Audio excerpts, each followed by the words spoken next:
49ers coach Kyle Shanahan was responsible again last night for another blown lead in the Super Bowl. Falcons fans are having a good time with that. We'll talk about it next and a whole lot more on AJC Falcons News Now. This is AJC Falcons News Now, sponsored by Miller Lite. Here are your hosts, Brandon Adams and former Atlanta Falcon Chuck Smith.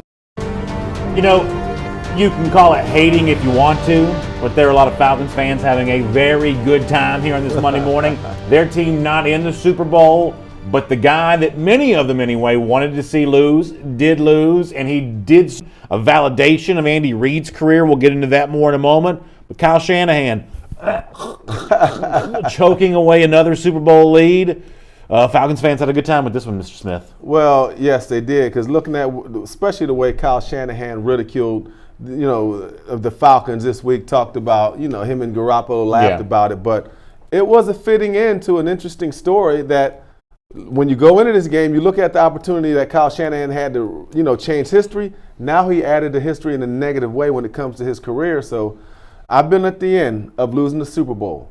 Mm-hmm. There's nothing worse than after that game when we lost to Denver. When that confetti starts coming up and you're the team that's walking through it and not doing a snowman on the ground with it, you're that losing team. The high is high when you get there, but the low is so low. That's a Dan Reeves saying that he told us before the game, and we ended up getting the low end. Yeah, no doubt about that. It's a weird thing because there are like 100 million people watch the Super Bowl. Most of them don't watch the rest of the regular season. So you've got these tens upon tens of millions of people that are treating you like you're the worst team in football because that's the only game they've seen all year long. Whereas really, you're the second best team in the world. So like the dichotomy between the way that you're treated compared to the actual path you had to travel to get there is outrageous because, listen, I'm going to have a good time at Shanahan's expense today, but it's still an impressive performance to blow through the NFC the way that he did. But today, he'll be treated like the dumbest coach in the sport, even though the actual results are probably a little bit different than that. Now, San Fran had a great year. We know that, right? Everybody talked about how they came along and the defense was great and all the different dynamics, right?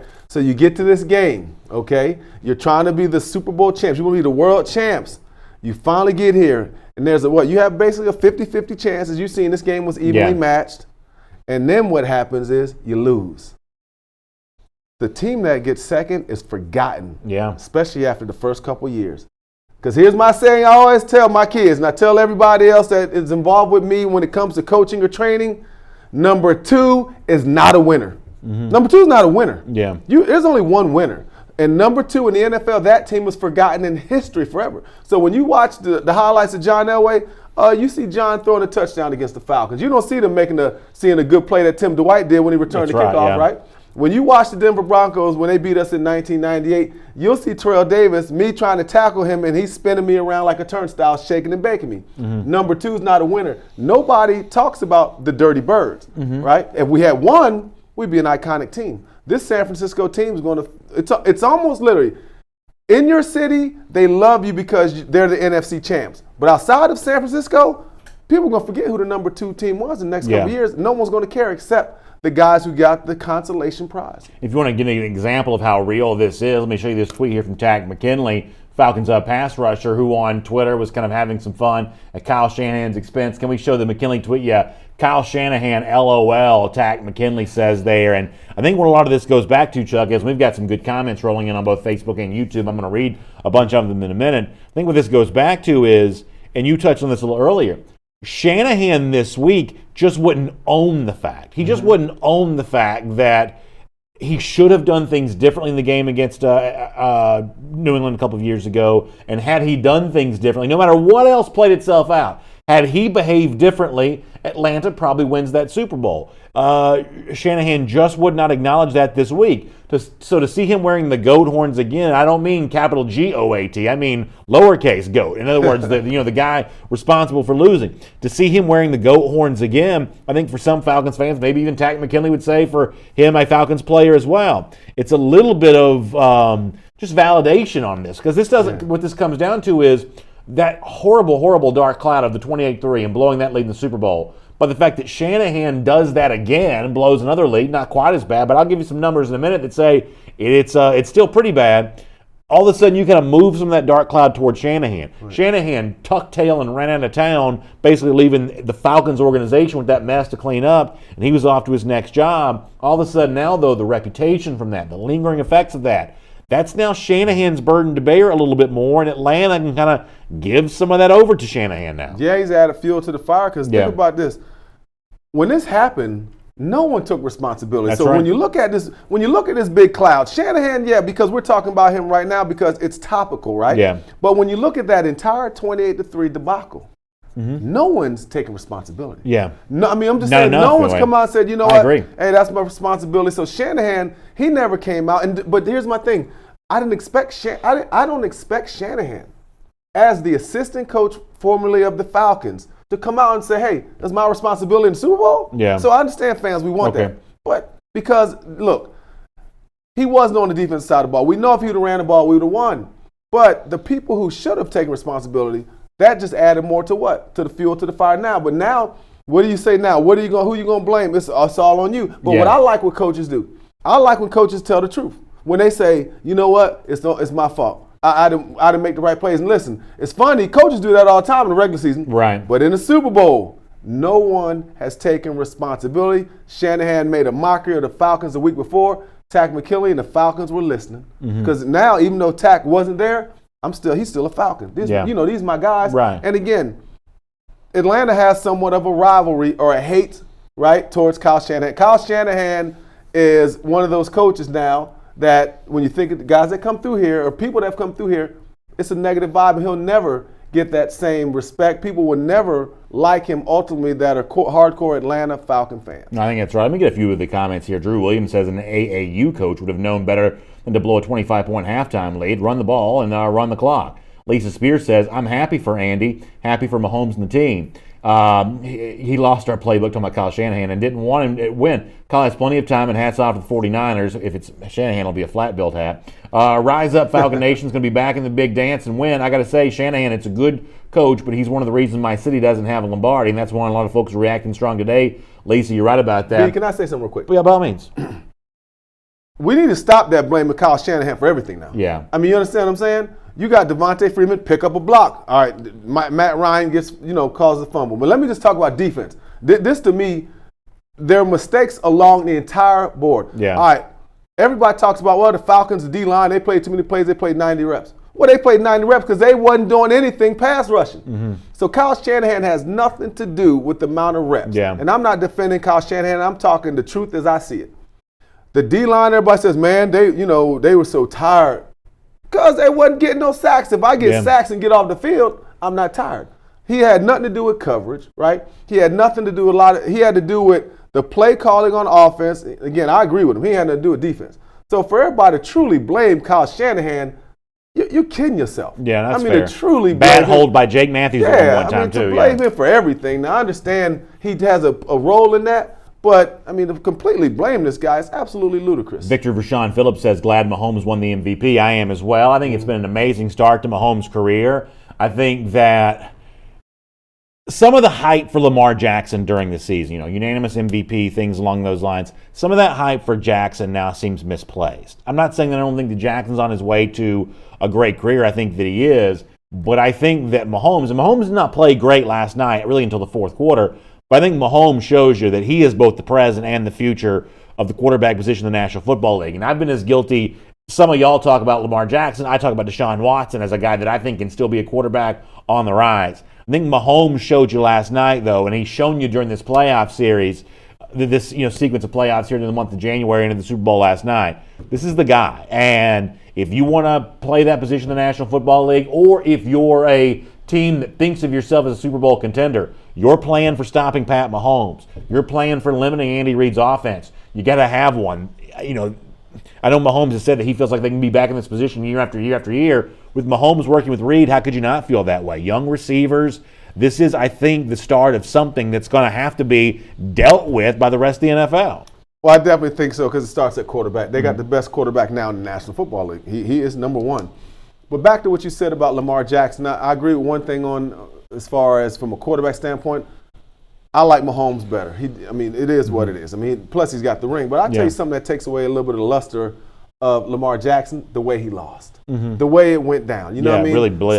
So his incredible regular season is tarnished a little bit because he didn't go far in the playoffs. Yeah. And that's what they measured also, the playoffs. So, but Lamar Jackson, again, what he did, he's the MVP. And one of the things I'll tell you as far as, when it comes down to MVP, he was healthy. He played all year long. Because at one point, Deshaun Watson, I thought he would have an opportunity from Houston. Yeah. I think Watson's problem is he's been handcuffed to a bad coach. I just don't think Bill O'Brien's a good coach. I just don't. But I think he's GM now too in Houston, which is ugh. Yeah. But you know what, too? I think there is something going on that's going to happen good in Kansas City. I can see them being in the dance. They're going to have a chance to get in the dance. They're going to have a chance to get there. And one of the things about Kansas City is this nucleus can be better. Yeah. I mean, they can get a run. They can add to the running game. Those young guys, Hill and Miko Hardman, doing what they do. But, last year, they were a penalty away from being in the Super Bowl playing against the LA Rams. Yeah, exactly. So we could be talking about back-to-back. A very different kind of thing. Mahomes he's going to get a couple more. Back to the subject of Kyle Shanahan for a moment. Melvin Smith says you got to eat that humble pie, Shanny. And look, let me be kind of a blowhard for a second. Like if you got kids, one of the things that they tell your kids is, hey, when they do something good in school or something like that, you can praise them, but don't praise them for being smart. Praise them for, say, working hard, because once a kid who's been told he or she is smart runs into something hard, if they don't feel smart anymore, they have a tendency to kind of freeze up and lock up. If you're a parent, you may have heard that before. I think the same thing's true for Kyle Shanahan. Because he's the son of a former coach, because he's kind of a younger guy, he's been patted on the back and told how smart he is over and over and over again. And I think you see a little bit of a big game mentality forming around Shanahan when he gets into a moment where he doesn't feel quite so smart anymore. Against the New England Patriots in the Super Bowl as an offensive coordinator, against Kansas City in the Super Bowl last night. Sometimes that big stage can make you feel a little bit less smart, and instead of wanting to work hard and get through it, wanting to roll up your sleeves and kind of do battle, all of a sudden you have a tendency to freeze up. I think Shanahan has a little bit of a freeze-up mentality where he doesn't do what he needs to do in the fourth quarter a couple of years ago, doesn't run the ball. You're right to say that's not the only reason Atlanta lost, but that's a key decision that could have changed everything. Yeah. He doesn't do it. I think the first half debacle last night from Shanahan's a disaster. I don't think he was helping his team by playing so conservative there. I think you need to play for that win. Every point matters. You never stop trying to score points. At the first half, at the conclusion of the second quarter, it seemed like Shanahan was okay not scoring points. That's a crucial mistake for a coach to make. And it comes to me from the vantage point of a guy that's been told he's smart freezing up in the moment when you don't quite feel so smart anymore. Yeah, and you're right. And let me just give you a quick story. I got to tell you this. By all means. I had a chance. I was a former D-line coach, the head D-line coach at the University of Tennessee, my alma mater, okay, 2010.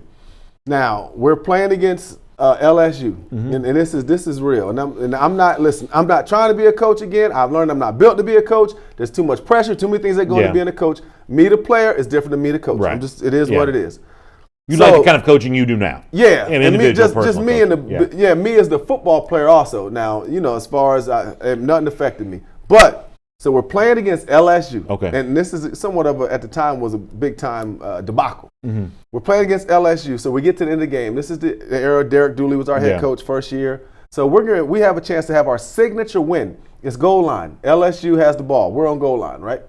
So LSU subsequently, they rotate. They start sending different personnel out. They send one personnel out. They go back. So we're substituting on the sideline, right? The Vol staff. Justin Wilcox, the head coach at Cal. Now we're doing substitution. We go base because they come out and base. They're on the 2-yard line, so they come on a base offense, just eye back. Then they go back. They come out with the goal line. So we go goal. This was goal line to bring our goal line group back. So everybody's crossing. Remember, we're a young team, right? So LSU gets to the line. Time's going down. They snap the ball, and then the confusion. We have 13 men on the field. Wow. You remember that game? I do remember that. We win the game. We're celebrating on the field. Then the referee's like, it's a penalty. I remember being on the middle of the field. Derek, I'm jumping up and down. Oh, man. But something didn't feel right. So, Derek Dooley, I know he was pissed because this was we were beating LSU to LSU. So then we end up, as I remember on the sideline, I tried to act like it didn't happen. So remember, when we're calling all these signals, Justin Wilcox, again, I watched them flinch. Yeah. It is what it is. Yeah, right. I mean, we all flinched. And that's why I was saying, look, we all of a sudden it was like, the personnel was so quick. Do we call a timeout? The head coach, should he call a timeout? You know what I mean? So right. I'm talking about the pressure on that sideline. It's a great story. It is real. So I see Justin did like this. He said they went base, base, base. Then we went goal line, goal line, goal line. Then he did like this. O is for Okie. Yeah. Was a 3-man front. Okie, Okie, Oakley. Everybody at the same time did like this. The other coaches, Okie. And we all had that moment as coaches, and I was a part of it. So me understand, like I said, not me as the NFL player, not me in college, but as the coach, I'm just showing people the pressure cooker that you're under. And I was a part of it, and it was a debacle, and it was coaching. Yeah. And then we left the head coach. He was like, "What the hell?" Right. You know what I mean? Because it was all the defensive staff, and I was a part of that, man. And that really happened. That's a great story. I was a part of it too. Yeah. You know, we all were, and it was just something that I understand what Kyle Shanahan is going through. And it happens. That's the difference between the Belichick's and the Kyle Shanahan. That's a great story. By the way, Chris Vanini on Twitter last night. So in 2016, the Falcons blew a lead with a win probability, according to his data, 99.6% chance of winning. Falcons eventually lose. Last night, though, for the 49ers, not much better. At one point in the game, with a 10-point lead in the fourth quarter, a 95.3% chance of winning. And did not hold on to the lead there. So the two worst losses in Super Bowl history, or I should say the two worst blown leads in Super Bowl history, now both belong to Kyle Shanahan. Let me get a few more comments on YouTube. The talk over here about Vic Beasley and stuff like that. Orson Ben says, "What's up with Vic?" Tony Name says, "Vic Beasley going to hit free agency." We're going to get more into like some personnel movings with the Falcons a little bit later on. But obviously Beasley's future, one of those key discussion points is going to be had a lot. And now that the Super Bowl's over, next big thing is free agency, draft after that. We are now in that kind of personnel moment in the NFL calendar. We're not? Yeah, I think so. And but as far as Vic Beasley, had a nice run, second half, made some nice adjustments. Falcons went on somewhat of a roll. Defense got better when it comes to pass rush, okay? But after what I saw last night, also basically confirmed with me, we got to get someone else. Yeah. I watched Carricker. I watched that Nick Bosa. I watched those guys. A defensive line, the pass rush last night absolutely destroyed the Kansas City offensive line. That Patrick Mahomes made play. I don't know if he stood in every throw he made, he was hit or knocked down. I know they were on the plus side of almost 20 knockdowns last night. And remember, even the long throw he had to Hill on 3rd and 15, he was hit. Yeah. He was hit because the only reason that they didn't get the sack is because Hill had a free release. No one put their hands on him. Yeah. Next thing you know, he's on top of the safety within, 2-3 seconds. But to me, when it comes to Vic Beasley, and this is part of it, and a lot of this has to do with PR marketing. And if he was a different player, and if he was a guy that we see is going to become a Bosa or going to become a TJ Watt. I mean, this is the kind of guy we need. I'm not looking. I don't want a guy now in free agency we're looking for and say, is he? Is he? Right. We got to say, boom, he's our guy. Yeah. Because look, the PR nightmare. If the Falcons were to, and to me, if I'm Vic Beasley, I'm being real with you. I'm trying to go, man. I love y'all. But why come here? There would be more pressure on Vic Beasley than any. There might be more pressure on Vic Beasley from a negative standpoint than any Falcon player in this modern generation because of the climate. You know what I mean? So for the Falcons as a PR and as a team, it might be okay to let him go. Who wants to, have that around him? And Vic Beasley, I'm trying to go myself. I'm gonna get my money. I'm gonna go somewhere else. I got a fresh start with folks who are gonna. I get a new opportunity, man. So I think. I don't think it's any way that I would personally have Vic stay because of multiple different reasons. I think you bring up a really good point. JJ Blue 23, to go back to Shanahan for a moment, he says blowing the Falcons Super Bowl is a bigger disappointment than this one, meaning the 49ers last night. No way they should have lost that game. So here's my point. Obviously, I think you'd say that blowing the 28-3 lead is worse for Atlanta than San Francisco blowing a 10-point lead last night. But here's my point. I actually predict you're going to see the Falcons kind of joked about less for the 28-3 blown lead now. I think you're going to see Shanahan take more jokes for having been a part of this twice. And there's really no good way to measure this, but social media, Twitter, Instagram, things like that, I think it's going to be a lot more in the future of Kyle Shanahan kind of gagging away these things. And Atlanta's thing now goes a little bit more into the past. Over the course of time, people just sort of forget. Atlanta kind of needs to be in a situation where 28-3 isn't just sort of brought back up over and over and over again. I think Shanahan blowing another lead last night makes it a little bit easier for him to have to wear that collar, and the Falcons going to kind of move on with their business now. I think you actually hear less about this moving forward. I agree with you. I can't wait to see some of the memes that come out that people make about Kyle Shanahan. Oh, yeah. I think because, remember, when he came to the Falcons, again, I say this all the time, it wasn't like he was like on some winning streak when it comes to his career. So they kind of, the year he had with the Falcons, that basically reinvented him. Yeah. Because the first year here, people wanted to get rid of him. Right. Then the second year, he reinvented himself. Next year, he's the head coach with the San Francisco 49ers. But people have always looked at him as a spoiled legacy brat, right, from his dad, Mike Shanahan. So there was always things about, remember he was getting jobs all those years and he was tanking out, whether it was in Cleveland, I think he was in Washington, right? Yeah. He was tanking out. So I just understand what you're saying, and I didn't think about that. Yeah. Because now he's got double the jokes. But you know what, that 95% deal. That's a lot. Let me see, in this, Brandon, when I was sitting there and I tried to feel the game, like with the Falcons, every play I'm kind of like coaching through. You know what I'm saying? So I'm literally coaching through. It was 9 minutes left, I remember, somewhere around 9 minutes, and they had just got a first down on the draw. They ran the ball. Then I was telling my son, I said, they only got 2 possessions left. If they get a first down right here, if they just keep running the ball, I said, Chuck, they're going to have to Kansas City's got to score within 3 minutes. Yeah. And, then you get down to about 6 minutes. Frisco's got the ball. So Frisco can run the clock out because they only had 2 possessions. But Frisco, Kyle Shanahan throws a pass. The ball's dead. Then he comes back. The quarterback gets hit again.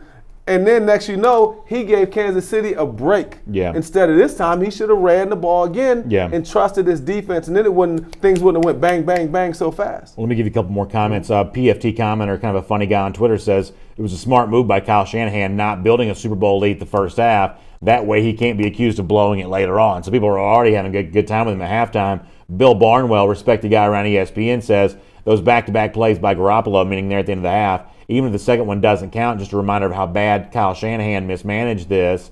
Stephen Ruiz on Twitter says that Kyle Shanahan treating Jimmy Garoppolo like Blake Bortles. And it really kind of goes along to, I said on Friday that my pick in this game is the Kansas City Chiefs. I just simply want to be on the side of the better quarterback. Now, this was not a great game for Pat Mahomes, but I do think, as a lot of folks are saying on Twitter, including Jeff Schwartz, who said he was terrified of Garoppolo, that there was a huge quarterbacking mismatch. If Shanahan's not willing to use his quarterback there in a spot like that, that's the head coach of the 49ers saying, I don't trust my quarterback there in this spot, which means it's an even bigger advantage for Pat Mahomes, who admittedly is the better quarterback in the game. You're right, especially before the half. When they had 2 minutes, they had a chance to drive. He turns it down. He decides that I'm going to get out from, for the half. But listen, for the first 3 quarters, Garoppolo, everything was working. They were flawless. They were running the ball. He was making timely throws. But let me tell you the hidden fact that no one's talked about yet. I'm going to break it to y'all.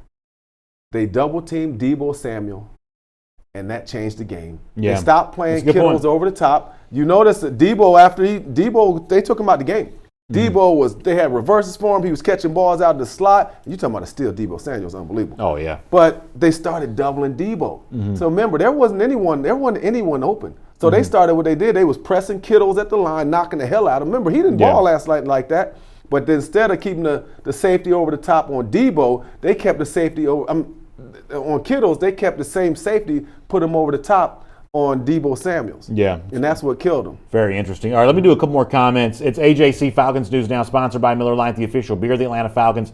It tastes great. It's just 96 calories. Falcons owner Arthur Blank has said something interesting about what he thinks the draft plan may be for his organization. We'll do that here coming up in a couple of minutes. Your comments before that, though, as we continue to react in this. By the way, just in from AtlantaFalcons.com, Falcons will not pursue negotiations with Vic Beasley. This is coming in from AtlantaFalcons.com. Let me open this story up here. This is big breaking news coming in literally just within the last couple of minutes. Will McFadden, the writer there for AtlantaFalcons.com, saying Falcons announced Monday they will not pursue negotiations with the defensive end Vic Beasley, who is set to become an unrestricted free agent. Here's the quote from Thomas Dimitroff. As we continue to craft our 2020 roster, we'd like to thank Vic for 5 years of effort on behalf of our organization. So Atlanta announcing via its own website here, AtlantaFalcons.com, that it is moving on from Vic Beasley. You just made a good case earlier in a hypothetical sense of why it may be good for Beasley to have a change of pace. I think this is really good for Atlanta too, and I'll tell you why. I don't think there's been enough accountability with the roster. Vic Beasley played okay at the end of the season. Second half was pretty good, or at least was better than the first half had been. Obviously had a really good year in this organization in 2016. But for the most part, he's been a non-factor in every other moment other than that. He has not lived up to the money that Atlanta has paid him. And at a certain point in time, even at any price, you have to look at a guy and say, you're not good enough to be here. I just think it raises the standard for everybody else who will be a part of the organization. So Atlanta kind of turning its back on Beasley here, I think from a personnel standpoint with this individual player probably makes some sense. But I think symbolically this has huge value for the rest of the organization that we're saying we're going to hold you to a standard here. Just because we drafted you and just because it makes us look bad to get rid of you, we're still going to do it if we don't think that you can contribute. And in this case, Atlanta sending that message to Beasley, I think it's a good message. I said early in the year, Vic Beasley can't play. And let me tell you why I say that. There's more to it. When you're a top 10 pick, you got to do more. You got to have leadership role, right? You got to do all those different things. You got to be Bosa. I'm just telling you, you got to be a TJ Watt kind of guy. And after you had 16 sacks, you got to put in the work. You got to like football. You know what I'm saying? There's cats out there that don't necessarily like the game. It is what it is. You can see by their passion. And let me tell you the single biggest reason I would get rid of Vic Beasley's ass. What he did to Dan Quinn, he left Dan Quinn, if it's a wedding, he left Dan Quinn up there waiting for his bride. Vic Beasley, grandstand, Dan Quinn put his name and his reputation on for this man. This man has let Dan Quinn down so many times. Dan says, you know what? I'm going to be the D coordinator. I'm going to commit myself as the D-line coach to help this young man get better. And what does he do? Yeah. He didn't even come to camp. He didn't even show up. He never even showed up. And Dan Quinn, part of the reason DQ had to become the coordinator is to help them suckers. I'm just telling you, to help the D-line. Yeah. Right? To help Tack and Vic was a huge part of the development. So at the end of the day, this man grandstanded. He left Dan Quinn at the altar. It was terrible what Vic did, and the man was trying to help him. And believe me, any other coach, they would have any other organization and any other media, Vic Beasley got off actually easy here. Okay. People wasn't ripping Vic Beasley, but from what he did to Dan Quinn, to me, was absolutely disappointing. The man tried to help him here. And let me just tell you the crazy point.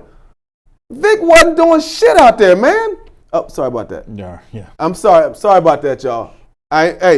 Vic wasn't doing no training like that. Vic was doing a little lifting up in Buford with some cats. Vic Beasley was 10 minutes from the Falcons training facility and was training with some guys that are in the outsourced business like me. That's what he was doing. He was literally 10 minutes from Flowery Branch, doing a little footwork, doing some upper body.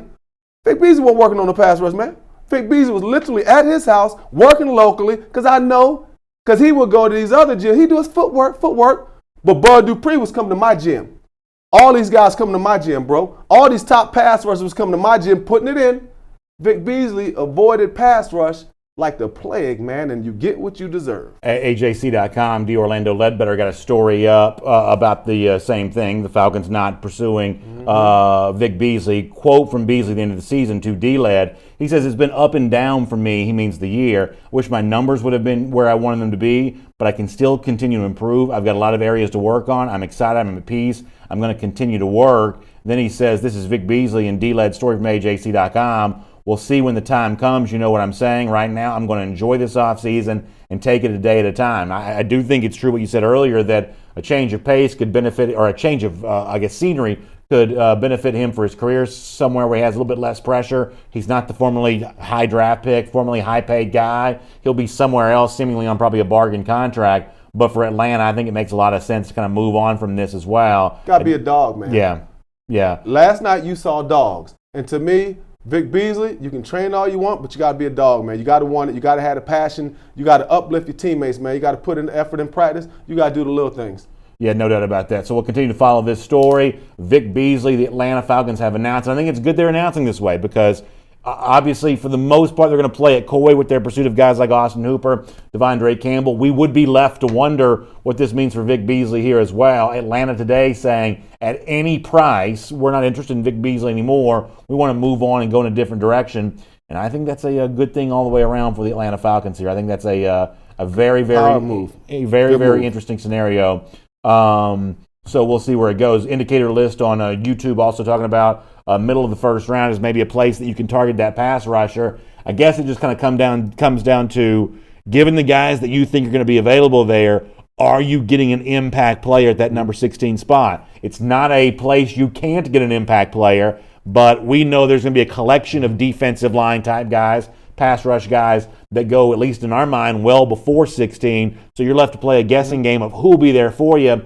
If it's an AJ Epinesa, someone along those lines, we've debated this name now for a couple of weeks here on this show. I don't think we have uniform, I guess, unanimity that this is going to be a big-time player, the kind of guy that's twitchy enough to really get off and make an impact in the backfield. I don't know that we necessarily feel that great about Epinesa or the kid from Wisconsin, some of the ones we've talked about here in the spot. Well, number one, that's the need. That's where you got to go. To me, the Falcons, they put themselves in position now. You've already said Vic needs to go. I also like the fact the Falcons didn't do it before the Super Bowl. You know what I'm saying? I like the Vic Beasley, you know what I'm saying? But look, the Falcons absolutely, you got to get a pass rusher.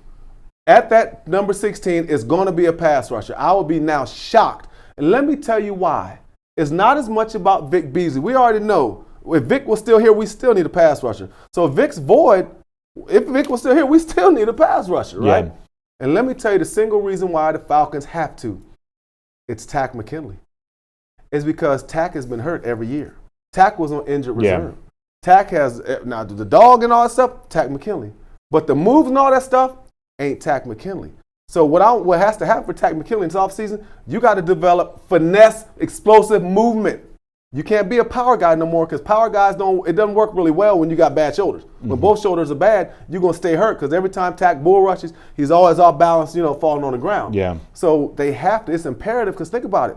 You got Comiskey, okay, defensive end, how does that work for you? Hey, I like what I've seen with him. The guy's got a great upside. But to me, this is all about Takk, and so the Falcons absolutely have to. You got to go at 16. I don't see. I got to go with the best available edge rusher, and I got to coach him up. They got a new coach, Tosh. They got a new coach. He's got to be able to coach him up. And to me, and Tosh LaPoy is a respected football name. This is a guy that was former Alabama defensive coordinator. Was on the out seemingly with Saban by the end of that year there, but well respected. Yeah, he knows. Now here's the deal. He knows how to teach moves, but here's my thing. Every D-line coach that's come to Atlanta, they've encouraged these guys to use moves. Yeah. Right?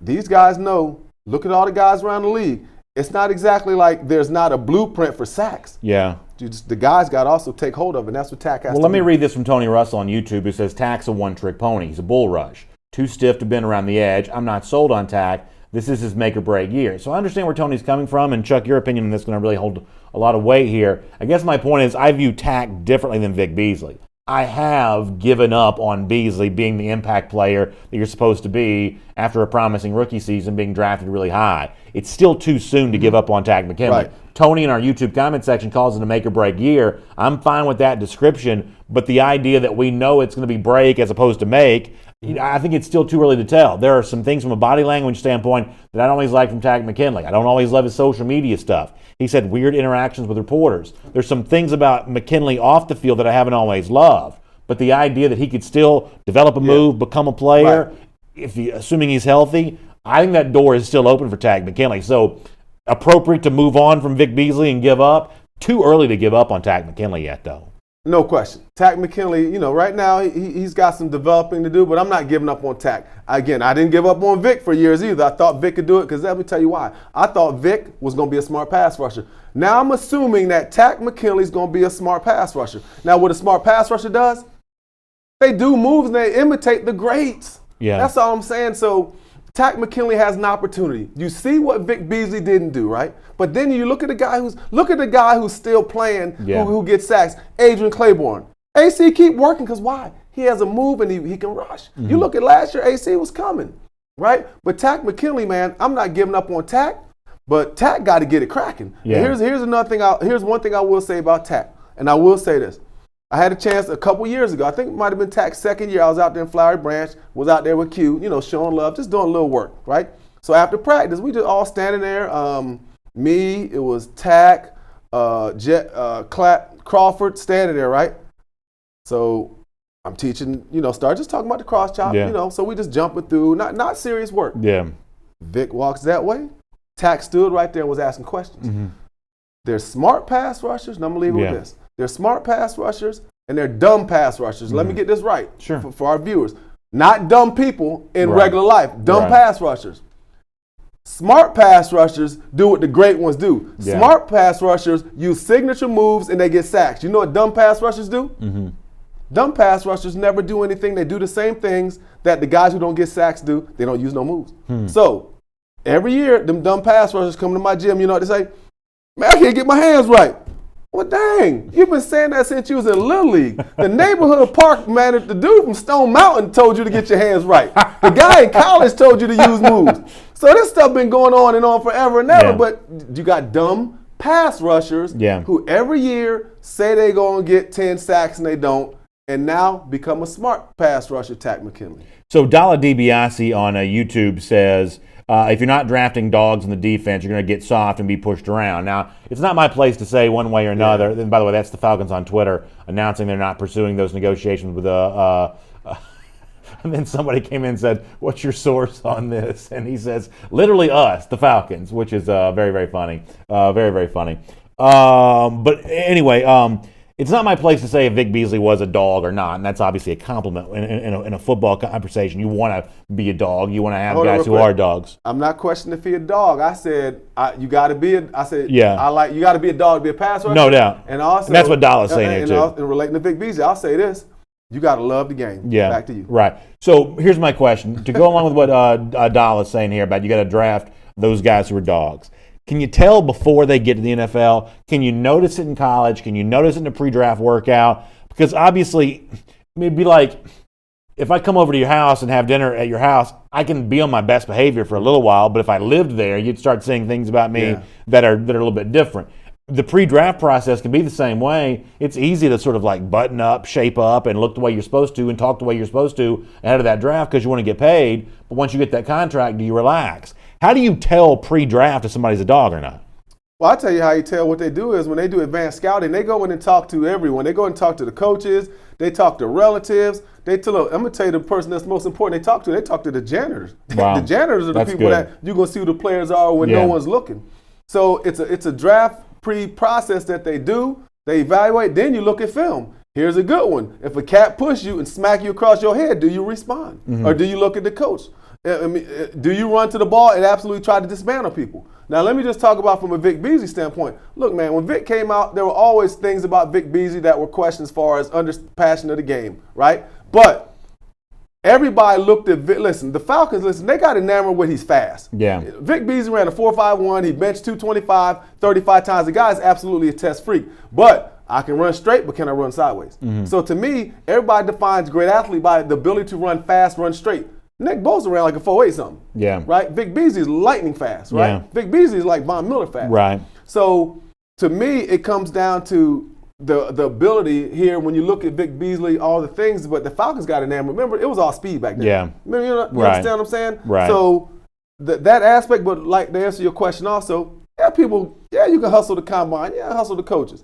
You got general, it's about 5-6, the number one guy, 5-6 general managers that talk to these guys and help them with all the process. So what are you going to say? So were you smoking weed? They're going to ask the player. You're the player. You smoking weed? And the player going to say, yeah. Then they're going to say, well, here's what you say to him. Well, I did. I accept my role, but it was something I'll never do again. Yeah. Okay? So you know the number one guy who started that business? The guy who drafted me to the Falcons, our former GM, Ken Harrod. Yeah. It's called Pro Prep. He's the number one guy. Yeah. He goes around all those guys and, they have to answer questions and they prep to tell these guys what they want. Yeah. So you can be a halfway crook. You know what a halfway crook is? You're a halfway thug and you ain't. You can't be halfway. So a lot of these cats are halfway crooks. So, but when you get coached up by $1 million former GMs, yeah, you can hustle guys, man. Absolutely. Listen, the combine in this process, how many years of football is it?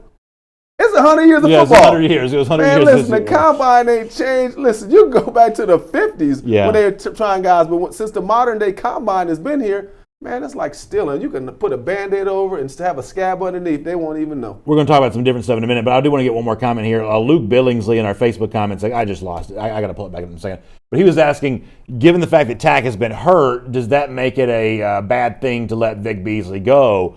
My opinion on this, to go back to what I said before, is I don't think it does. I got to pull these Facebook comment section back up again. But to answer Luke's question, for me, you got to have some accountability. You got to point to certain behaviors and say those behaviors will not stand. And I don't know what you know better behind the scenes than what Beasley's doing than I do. But on the field, it's just not been there. And you've got to hold guys to a high standard, a high level of accountability. Announcing that you're moving on from him, which is essentially an announcement that you're going to focus on some of your other free agents.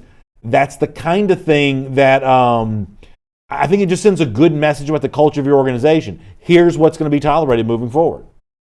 I think you're right. I think there is some accountability. He just didn't play well enough to keep him, right? The Falcons are looking for excellence, and Vic Beasley didn't give it to him. Right now, Tack hadn't did it either. So I understand the philosophy of you keep Vic Beasley because Tack is beat up. No. We get somebody else because we can do better.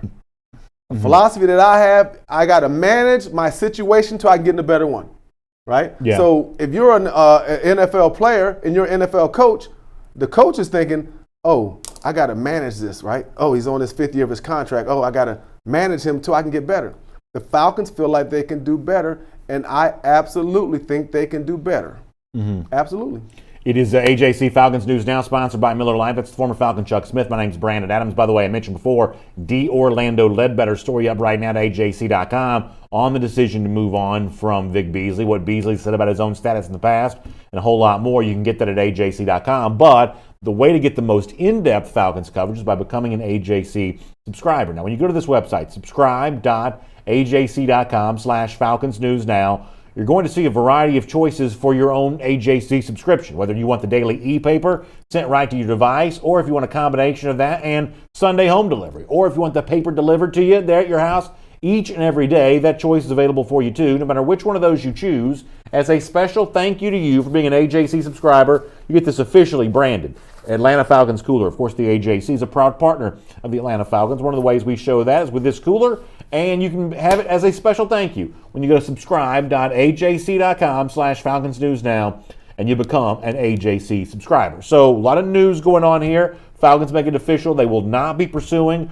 a new contract with Vic Beasley. He is now done in a Falcons uniform. Also, late last week, kind of an interesting quote from Falcons owner Arthur Blank that I want to address here for a moment about the future of the Falcons draft. I want to find the quote here, but essentially kind of pointing out the likelihood that maybe Atlanta targets another offensive lineman, Blank mentioning left guard specifically, as we all know, being a real problem for this team right now. So Blank on the pages of AtlantaFalcons.com potentially tipping the Falcons' hand about the direction they may go during the draft, admitting that still have a big need there at that left guard spot. Yeah, we've kind of tackled that conversation here the last couple of weeks. If the defensive end at 16 is not worthy, then you got to go with the best available big guy. Because, again, look at what these teams did yesterday. You got teams that ran the ball well. Both of these teams ran the ball with some effectiveness when you're looking at San Fran, Kansas City in the Super Bowl. But I want a pass rusher, but, again, am I privileged to see every video, every guy know exactly what they're looking for from a standpoint? But I want the pass rusher, but I said earlier in the year, I believe if you put that next guy on that O-line, you might sacrifice a little bit as far as the pass rush, but now it makes getting a running back, a second-tier running back, maybe in that third round, look a lot better when you can run the ball. So here is the quote from AtlantaFalcons.com, Arthur Blank, on the subject of mentioning left guard prominently among some other position groups that Atlanta might target. This is Arthur Blank saying, "We have another hole, I think, at left guard." This is after acknowledging the drafting of Lindstrom and McGarry and the various levels of success they enjoyed this season. Blank goes on to say, "We have some talented young players there, but we'll probably look at that position, I assume, during the draft. We'll look at the defensive line, particularly the ability to rush and put pressure on quarterbacks. We didn't do a great job of stopping the run last year. I think that's an area we can improve upon." I could have also mentioned the running game because, as you said before, that's been an issue too. Atlanta's got a number of those. But Blank laying out 3 key areas: stopping the run, rushing the passer, filling a hole at left guard. 3 areas that he thinks his team could address during the draft. Do you like the Falcons owner being that outspoken about what he sees Atlanta needing to address come draft time? I love it. Yeah. I love it. That's getting a little Jerry Jones in you, Uncle Arthur. Talk about it. It's your team. You talk about it. Now the fans, there is no what? There is no question marks now. Yeah. Cut and dry. Arthur Blank is a part of everything that's going on there. Now, Arthur knows what's going on. I love the fact that Arthur Blank has put himself out there, being transparent, right? Hey, this is what we're trying to do. We know we didn't run the ball well. We know we need a pass rusher. In our guard situation, we have not been able to fill. It's taken this almost, Dan Quinn's entire career here. I love Arthur Blank coming out. I like a little Jerry Jones. I like him killing all the noise. Kill the noise. You ain't got to worry about it no more. There shouldn't be any questions. Now it's a matter of which one of those positions we fill, because the owner came out and said it, and he's not. Arthur Blank is not in the business of trying to trick other teams to see what we're trying to do. I think it's real. Yeah, I think this is probably a good thing, too, from the standpoint of the fans. And over the course of the last year, I've probably been more critical of Blank than maybe any time since he's on the team. I think some of the public posturing in the negotiation with Julio Jones from Blank was a mistake. All these proclamations about Falcons for life, I think it actually hurt Atlanta in its negotiation with guys like Grady Jarrett, guys like Julio Jones. I don't necessarily like that. I think Blank's unwillingness to move on from Dan Quinn and Thomas Dimitroff was probably a mistake. The continuity argument kind of fell on deaf ears with me. However, this for me is an example of Blank at his best. Blank has always been sensitive to the needs of his customers. In this case, they are Falcons fans. When Blank says, I see a hole at left guard, that is, I believe, or at least I think it should be, comforting for Falcons fans because they see that same hole there. When Blank says, we didn't rush the passer very well, Falcons fans can say, yeah, I've noticed that too. At least my owner acknowledges that. Didn't stop the run very well. Falcons fans can say, well, at least the guy at the very top is aware of this. Right. Because, listen, we can all cite examples, and sometimes it is within the Atlanta sports culture, where the ownership group's essentially non-existent. They're way out in Colorado somewhere. It's 57 people, and sometimes they're not on the same page. Blank is a singular owner of this team. Speaking the language of fans here. Need to be better at left guard, better rushing the passer, better stopping the run. I think fans can kind of get on board with that. And I agree with you. I don't think that he's hurt Atlanta in its pursuit of any player, because it's not a binding referendum what he says here, but it is an acknowledgement to fans that I've seen some of the same issues that you've seen. Right. So we got smart fans and not so smart fans. Saints, not speaking to you, but let's talk about the smart fans. Falcon fans are smart. They understand. So it's not like there's something that we're not seeing that the organization's not seeing, right? And per se, us being in the region we are, this is football is number one in this region. So our fans are very educated, and they can see it. I mean, a blind man can see that there ain't no pressure. A blind man can see that watching Aaron Donald beat up on our left guard, right? He can see there's no running game. So I commend Arthur Blank for coming out and making a statement, because I think it helps the fan base realize we're in the right direction, because we at least know what we need to address. Now, Richard Weindorf says about Dirk Cutter, this is on YouTube, that what about that old dusty playbook of Dirk Cutter that everyone knows how to cover? Yeah, there are some things that I think that Blank could have addressed more emphatically, and I do think that the offensive philosophy in place in Atlanta is a problem, especially when you see what Andy Reid's doing with the Chiefs and like the creative way in which they're designing a touchdown, a throwback to like the 1948 Rose Bowl at the beginning of that game. I mean, there is definitely light years of difference between what a team like the Chiefs are doing offensively and what a team like Atlanta's doing, and that's the kind of thing that I wish that Blank would have said more, done more to address. I think that as much as we've kind of criticized Shanahan for his role in another Super Bowl failure, there's no doubt that he helped get San Francisco there, and there's no doubt that he was primarily responsible for getting Atlanta there back in 2016. I wish that Blank would have done more to acknowledge that. And yet at the same time, just given the choices that the Falcons have already made, the fact that he says, here are the same holes we think this organization has, that's at least somewhat comforting, even if it's not quite the bold decision to kind of clean house and start over that I would have preferred. At least he's sort of operating from the same hymnal as the rest of us here. Well, NFL coaches have 2-year contracts. Not sure what Dirk Cutter has, but he ain't going nowhere. I'm not going to come out and question anything. You come out, if Arthur Blank were to come out and question about this dusty old playbook, that would absolutely send people into a frenzy. Yeah. That's what we feel, right? So remember, when you're in that coach's room, everybody's got to roll in the same direction. Now that's different. When you say overall, you generalize what we need, and then if you start being specific to Dirk Cutter, you're basically throwing him under the bus, you know? And let's just go back to Kyle Shanahan. Kyle Shanahan, his first year here, people wanted to run him out of town, right? Same with Dirk Cutter. So you got to see what happens this year. And a lot of this, to me, is predicated on him having Number one, a running game and a better offensive line. I think if you give Dirk Cutter a better O-line, better running game, all those plays seem to get a lot better. Because remember this. Good point. It wasn't exactly like Andy Reid was like tearing up with Alex Smith. Just saying. Blake Robinson, by the way, on Facebook says, to go back to the draft for a moment, I hope everyone drafting ahead of the Falcons gets hit with a stupid tree. And either Derek Brown or Javon Kinlaw, guy we've talked about a little bit, is there when Atlanta drafts at 16. And by the way, you do see the draft position now official after the Super Bowl last night, although ultimately that result didn't really impact Atlanta one way or another. But, Kinlaw's a guy we've talked about. Derek Brown's a guy that I think is going to be gone way before Atlanta drafts at 16. But Blank's mentioning there of stopping the run and defensive line stuff leads you to believe that Atlanta would like to see one of those elite defensive linemen fall down that far. But 16's awful late in the first round to be drafting to try to get one of the best defensive linemen. Well, the guy who was coming up the board is chasing the kid from LSU. Right. Edge guy, fast. I've watched him over the years, really strong this year, really dominant, hitting the corner this year. But you know what? Sometimes people, they overdraft and they take chances. But a lot of this has to do with me. It's got to be a development phase. At this point, we beat up the players, but also there's got to be some accountability. The Falcons have a new defensive line coach. Your head coach is the D-line coach. I'd like to see the new D-line coach teach them some moves and not just a long arm. Everybody, all the parents, all the guys who watch me understand. Yeah. Go on there on YouTube, put on long arm. Everybody on your team can't be a long arm guy. Everybody bull rushing long arm. So it's a technique that everybody teaches. I want the Falcons to teach these guys some high performance skilled moves. By the way, speaking of skills, one of the guys that works with you, one of the dads was in the comment section earlier. I don't have the name in front of me anymore, but he was giving a shout out to the personal work that Chuck Smith's done there. Let me read Mike Little's comment, who says, Falcons need offensive lineman, running back, pass rusher, and we need to go after Olsen to be our tight end and re-sign Hooper. That'll give us big time offense and beef up our defense. So kind of making that argument. I am surprised to hear offensive line mentioned as prominently as it was by Blank. The pass rush thing, not a surprise. The defensive line thing, for me, probably not a surprise.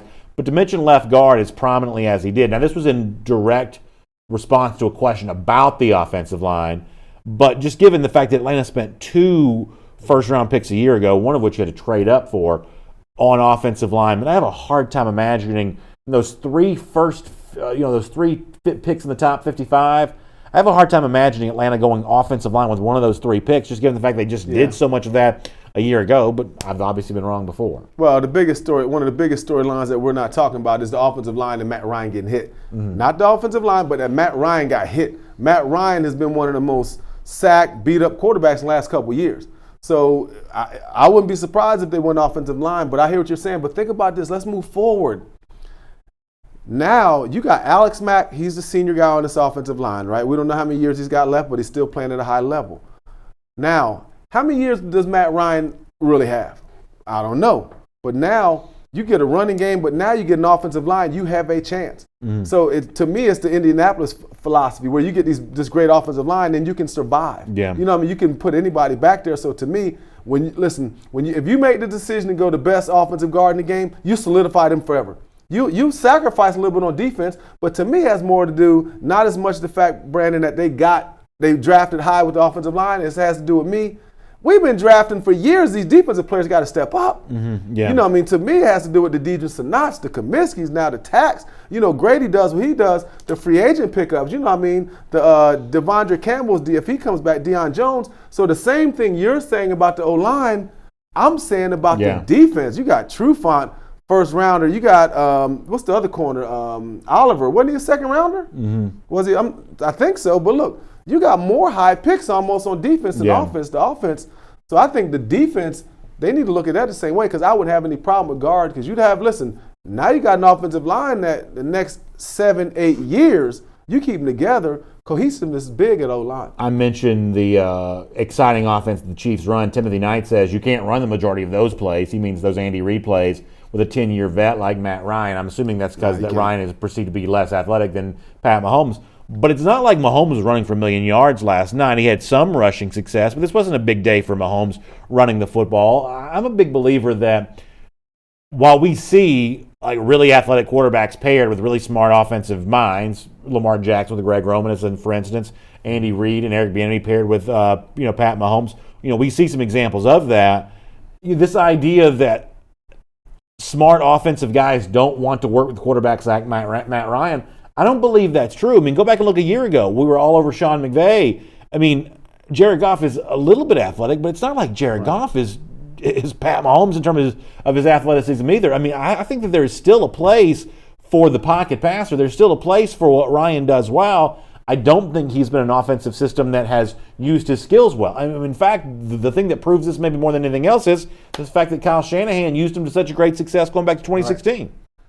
Well, I hear one thing you said. I disagree with a little bit one thing you said. Okay. And it's just from the standpoint of last night, Patrick Mahomes made big plays with his legs. There was a third down in the end of the game when he ran toward that fourth quarter, where he ran and put the ball out, made a big play. There was a time on goal line, when he ran and he got the ball knocked, it was third down, the ball got knocked back, and knocked out of bounds. Another big run.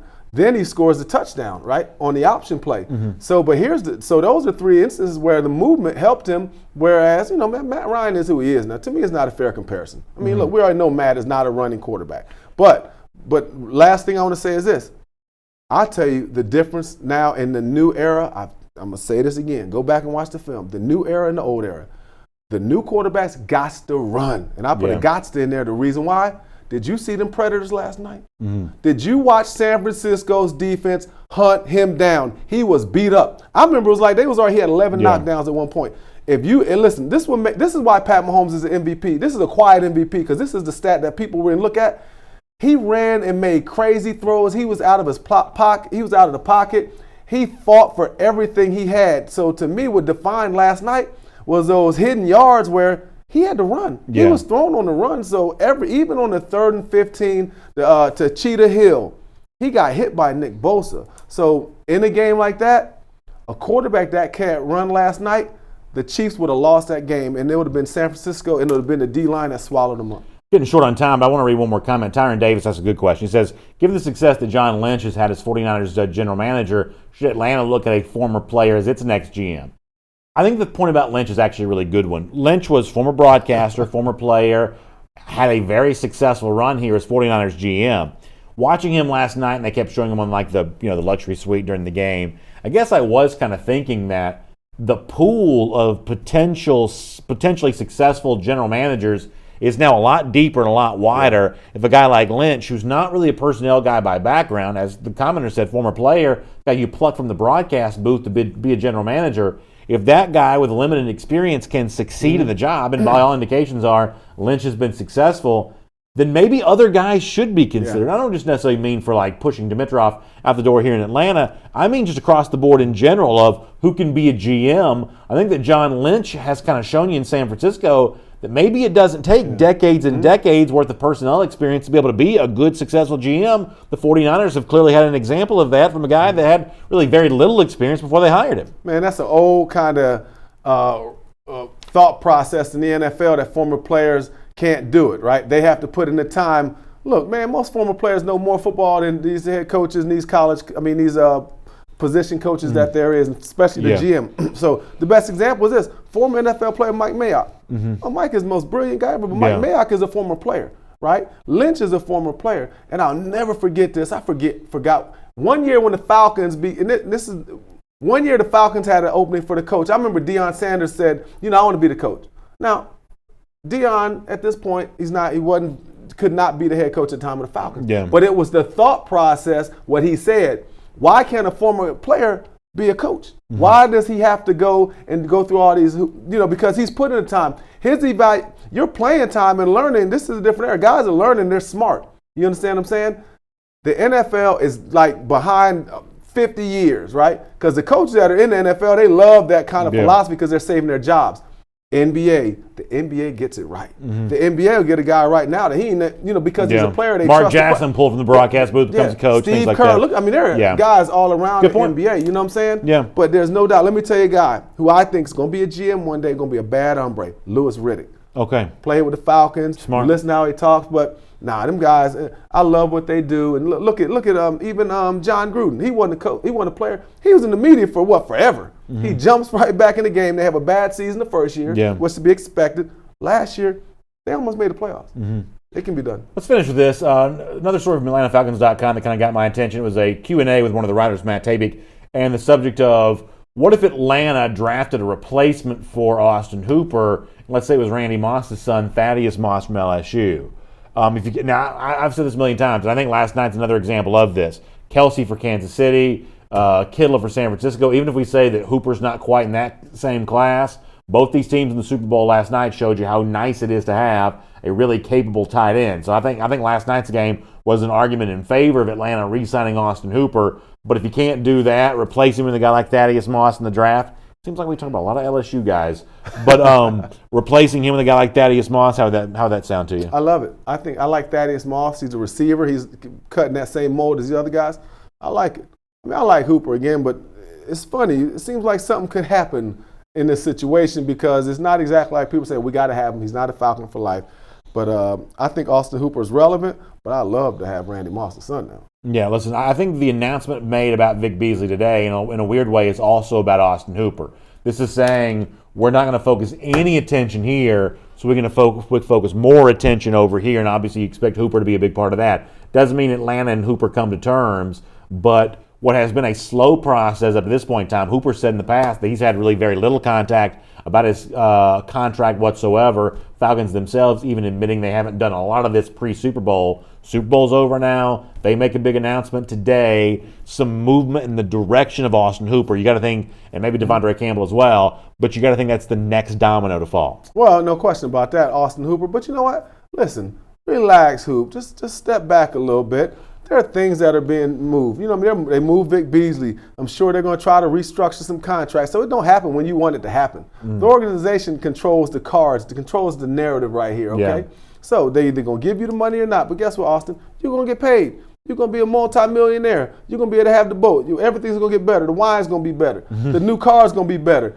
Everything's going to be better. So Austin Hooper's going to get paid. So for his standpoint, I can tell you this, in the media, we're micromanaging, and everybody's like, what's going to happen? Man, Hooper's chilling. Let my agent handle it. He's going to get paid. He already knows that. Codeine Dre says, you two give me hope for the Falcons every time I start losing it. Well, listen, we appreciate you being here and being part of the show today. We'll be back Friday, 1 p.m. for more discussion about Atlanta and what it's doing in free agency, or what it's about to do, preparations for the draft, how the rest of the offseason is taking shape around the National Football League. We'll see you Friday, 1 p.m. for another edition of AJC, Falcons News Now, sponsored by Miller Lite, the official beer of the Atlanta Falcons. We'll look forward to seeing you then. Have a great week, everybody.